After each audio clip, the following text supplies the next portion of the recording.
السلام علیکم۔ کیا آپ جانتے ہیں جو شخص قرآن کی تلاوت کرتا ہے روز قیامت قرآن اس شخص کی سفارش کرے گا؟ تو آئیے جانتے ہیں۔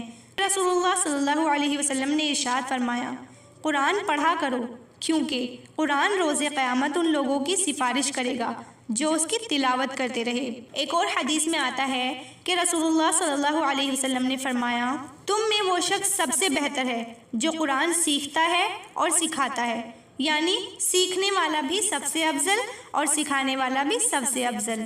ایک اور حدیث میں آتا ہے کہ حضرت عائشہ بیان کرتی ہیں کہ قرآن پاک کا ماہر شخص معزز لکھنے والے اطاعت گزار فرشتوں کے ساتھ ہوگا۔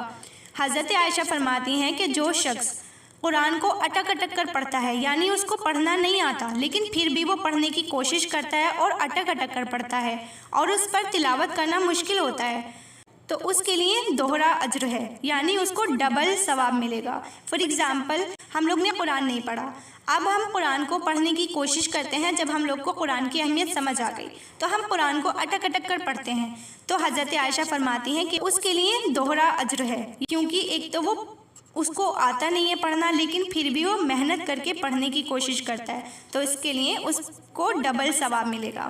اللہ تعالیٰ کہتا ہے نا کہ میرے بندے میرے پاس 1 قدم چل کے آ، میں تیرے پاس 10 قدم دوڑ کر آؤں گا۔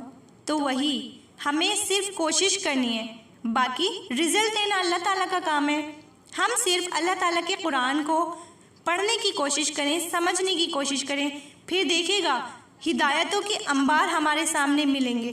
ہمیں پتہ چلے گا کہ ہمارا دین اتنا آسان ہے، ہمارے دین میں اتنی سہولتیں ہیں۔ جب ہم قرآن کو پڑھنا شروع کرتے ہیں، جب ہم قرآن کو فالو کرنا شروع کرتے ہیں، تو ہمیں پتہ چلتا ہے کہ ہم نے وقت کو صحیح امپورٹنس دینا اب شروع کیا ہے۔ یہاں سے ہمارا وقت شروع ہوتا ہے اور پھر ہماری زندگی آسان ہونی شروع ہو جاتی ہے، ہماری زندگی سے ساری مشکلات ختم ہو جاتی ہیں۔